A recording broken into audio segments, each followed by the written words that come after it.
So, hello. Ito nga pala yung Amirat Al Arab na gawa ng Asdaf. Asdaf is parang sub-brand siya nila Tafa. Yung sikat na brand ng Arab perfume ngayon.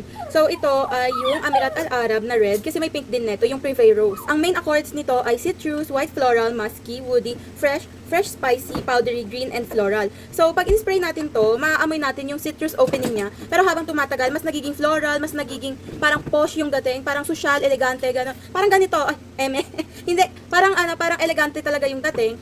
Though yung packaging niya is medyo velvet siya, tapos medyo siya sa dust, pero hindi naman na yun mapapansin kasi yung scent naman yung hinahanap dito, diba? So, ayun nga, ang bango-bango na ito, promise. Sobrang bango, grabe. Oh my god. Maaamoy mo talaga yung citrus opening niya na na mayroong parang may tsaa na vibe, ganun. Kasi yung bergamot yun parang medyo matsaa. Tapos unti-unting kakapit na si musk, ganun. Parang galing lang siya sa balat mo. Parang coming from within yung bango, ganun. Tapos maaamoy mo din yung jasmine. Yung jasmine kasi yung main floral note niya or yung pinaka na flower na taglay niya. Tapos may oud din ito. Yung oud is parang wood siya na ginagamit sa perfume sa sa tawag dito sa Saudi, sa UAE, gano'n.